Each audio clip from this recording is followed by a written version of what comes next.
ఆంధ్రప్రదేశ్ రాష్ట్రం అమరావతి మండలం అదేవిధంగా అత్తలూరు గ్రామంలో ఈ నెల 13వ తారీఖున ఒక ఏదో పాత కక్షలు మనసులో పెట్టుకొని ఏదో చెత్త మా ఇంట్లో పడితే ఊడ్చారని చెప్పేసి ఒక ఎలిగేషన్ స్టార్ట్ చేస్తూ ఇక్కడ ఉన్నటువంటి బాధితుల మీద పక్క ఇంటి వాళ్ళు దాడి చేయడం జరిగింది. దాడి చేయడమే కాకుండా చాకలి వాళ్ళు, లేబర్ వాళ్ళు అని చెప్పేసి కులం పేరుతో దూషించడం జరిగింది. దీనిని యావత్ రజక సమాజం దీన్ని తీవ్రంగా ఖండిస్తుంది. అఖిల భారత రజక సంఘం దీన్ని తీవ్రంగా ఖండిస్తుందని చెప్పేసి నేను తెలియజేసుకుంటున్నాను. దూషించారు. దీనిని యావత్ రజక సమాజం తీవ్రంగా ఖండిస్తుంది. అఖిల భారత రజక సంఘం కూడా దీన్ని తీవ్రంగా ఖండిస్తున్నామని చెప్పేసి మీడియా సాక్షిగా తెలియజేసుకుంటూ, వాళ్ళు ఎవరు ఇంట్లో లేని సమయంలో పాత కక్షలు మనసులో పెట్టుకుని వాళ్ళ మీద దాడి చేయడం జరిగింది. వీళ్ళ ఆవిడకు కూడా ఎవరైతే హన్మయ్య గారి భార్య మీద కూడా తీవ్రంగా దాడి చేస్తే ఆమె కూడా స్టిచెస్ పడడం జరిగింది. పక్కింటి వాళ్ళు కూడా ఏం జరిగిందని వస్తే మీకు సంబంధం లేని మ్యాటర్ అని చెప్పేసి వాళ్ళని కూడా సైడ్కు తీసుకుపోయి వీళ్ళ మీద దాడి చేయడం జరిగింది. కాబట్టి నేను ఒకటే డిమాండ్ చేస్తా ఉన్నా, గత జగన్మోహన్ రెడ్డి ప్రభుత్వంలో రజకుల మీద రాష్ట్ర వ్యాప్తంగా దాడులు కావచ్చు, గ్రామ బహిష్కరణలు కావచ్చు జరిగింది. దానిని మనసున పెట్టుకొని ఈ ఎలక్షన్లలో ప్రతి ఒక్కరూ తెలుగుదేశం ప్రభుత్వం వస్తే రజకులకు రక్షణ దొరుకుతుందని చెప్పేసి తెలుగుదేశం పార్టీ కూటమి సభ్యులకు ఓటేసి గెలిపించడం జరిగింది. ముఖ్యమంత్రి చంద్రబాబు నాయుడు గారికి, అదేవిధంగా హోంమంత్రి అనిత గారికి, అదేవిధంగా డిప్యూటీ సీఎం పవన్ కళ్యాణ్ గారికి నేను ఒకటే డిమాండ్ చేస్తా ఉన్నా. ఈరోజు వీళ్లను ఏజ్తో సంబంధం లేకుండా హార్ట్ పేషెంట్ అని చూడకుండా కూడా వీళ్ళ మీద దాడి చేసినటువంటి వ్యక్తుల మీద 13వ తారీఖు దాడి జరిగితే 22వ తారీఖు వరకు కూడా కేసు కట్టలేదంటే ఈ రాష్ట్రంలో రజకుల మీద దాడి జరిగితే పట్టించుకోరని చెప్పేసి నేను విజ్ఞప్తి చేస్తా ఉన్నా. 13వ తారీఖు దాడి జరిగితే ఇక్కడ స్థానికంగా పుల్లారావు గారు ఎంతో చొరవతోటి వాళ్ళని హాస్పిటల్ పంపించి పోలీస్ స్టేషన్లో నిన్న వాళ్ళ ఒత్తిడితోటి, పుల్లారావు గారి ఒత్తిడితోటి నిన్న 21వ తారీఖున కేసు కట్టడం జరిగింది.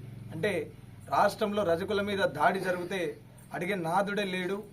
రజకుల మీద ఎక్కడ దాడులు జరిగినా ఎవరు పట్టించుకోరని చెప్పేసి గత ప్రభుత్వం లాగా కాకుండా తెలుగుదేశం పార్టీ మీద పూర్తి నమ్మకం ఉంది, చంద్రబాబు నాయుడు గారి మీద పూర్తి నమ్మకం ఉంది, ఈ కూటమి ప్రభుత్వం మీద పూర్తి నమ్మకం ఉంది. దయచేసి ఇటువంటి దాడులు పునరావృతం కాకుండా రజకులకు రక్షణ చట్టం తేవలసినంత అవసరం ఉంది. అదేవిధంగా గ్రామాన ఇక్కడ రజకుల మీద దాడులు జరగవద్దంటే 18 రాష్ట్రాలలో 3 కేంద్రపాలిత ప్రాంతాల్లో రజకులు ఏ విధంగా అయితే ఎస్సీ జాబితాలో ఉన్నారో ఆంధ్రప్రదేశ్లో ఉన్నటువంటి రజకులను కూడా ఎస్సీ జాబితాలో చేరిస్తేనే ఈ దాడులు అరికట్టొచ్చని చెప్పేసి ముఖ్యమంత్రి గారికి నేను తెలియజేసుకుంటా ఉన్నా. ఎన్నికల కంటే ముందు అఖిల భారత రజక సంఘం చేసిన డిమాండ్ మేరకు, కోరిక మేరకు కూటమి ప్రభుత్వం అధికారంలోకి వస్తే ఆంధ్రప్రదేశ్లో ఉన్నటువంటి రజకులను ఎస్సీ జాబితాలో చేరుస్తామని చెప్పేసి గతంలో ఎలక్షన్ టైంలోనే చంద్రబాబు నాయుడు గారు ప్రకటన చేశారు. ఇప్పటికీ 6-7 నెలలు అవుతుంది ప్రభుత్వం వచ్చి, ఇప్పటికీ కూడా ప్రభుత్వం ఇప్పటివరకైనా పట్టించుకొని తప్పకుండా ఎన్నికల కంటే ముందు ఇచ్చిన హామీని గుర్తు చేసుకొని ఆంధ్రప్రదేశ్లో ఉన్నటువంటి రజకుల జనాభా దామాష ప్రకారంగా రజకులను ఎస్సీ జాబితాలో చేరిస్తేనే ఆంధ్రప్రదేశ్లో ఉన్నటువంటి రజకులకు రక్షణ జరుగుతుందని చెప్పేసి మరొకసారి ముఖ్యమంత్రికి నేను తెలియజేసుకుంటా ఉన్నా. అదేవిధంగా ఆంధ్రప్రదేశ్లో ఉన్నటువంటి ప్రతి మారుమూల గ్రామంలో ఉన్నటువంటి రజకులందరి తరఫున నేను ఒకటే విజ్ఞప్తి చేస్తా ఉన్నా, రజకులకు రక్షణ చట్టం తేవాల్సినంత అవసరం ఉంది, రజకులకు ఎస్సీ జాబితాలో చేర్చాల్సినంత అవసరం ఉంది. అదేవిధంగా ఈరోజు నేను ఒకటే విషయం చెప్తున్నా, రజకులను కాపాడాల్సిన బాధ్యత మిగతా కులాలను ఏ విధంగా అయితే కాపాడుతున్నారో రజకులను కాపాడవలసిన బాధ్యత కూడా ప్రభుత్వం మీద ఎంతైనా ఉంటుందని చెప్పేసి నేను ప్రభుత్వానికి తెలియజేసుకుంటా ఉన్నా. తప్పకుండా ఇక్కడ నుంచి డైరెక్ట్ హోంమంత్రి గారిని కలవడానికి వెళ్తున్నాం. తప్పకుండా ఈ సంఘటన మీద పూర్తిగా విచారణ చేపట్టే, కులం పేరుతో దూషించడం అనేది ఈరోజు నాగరికతలో లేము. మనం ఈరోజు 2024 మనము ప్రపంచంలో ముందు నడవాలి. కాబట్టి ఈ కులం పేరుతో దూషించడం అనేది చాలా సిగ్గుచేటు. తప్పకుండా వాళ్ళు కూడా మీ పక్షాన్ని ఎవరు లేరు, మీరు ఏం చేసుకుంటారో చేసుకోని అన్నట్టు కూడా మాట్లాడడం సమంజసం కాదు. కాబట్టి పవన్ కళ్యాణ్ గారికి నేను ఒకటే విజ్ఞప్తి చేస్తా ఉన్నా, మీరు పంచాయతీ రాజ్ శాఖ మంత్రిగా గ్రామాలలో ఉన్నటువంటి రజకుల మీద దాడి జరిగినప్పుడు వాళ్ళ మీద కఠినంగా చర్యలు తీసుకోవాల్సిన బాధ్యత పవన్ కళ్యాణ్ గారి మీద కూడా ఉందని చెప్పేసి నేను వారికి సూచిస్తా ఉన్నా. అదేవిధంగా వంగలపూడి అనిత గారికి నేను ఒకటి విజ్ఞప్తి చేస్తా ఉన్నా, మీరు ప్రజల పక్షాన్ని ఎక్కడ దాడులు జరిగినా మీరు వెళ్ళి పరామర్శిస్తా ఉన్నారు, వాళ్ళకు భరోసా కల్పిస్తా ఉన్నారు.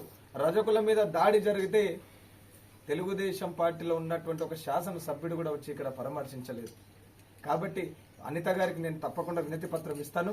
తప్పకుండా బాధ్యులు ఎవరైతే దాడి చేశారో వాళ్ళ మీద కఠినంగా చర్యలు తీసుకునే వరకు అఖిల భారత రజక సంఘం పోరాటం చేస్తూనే ఉంటది.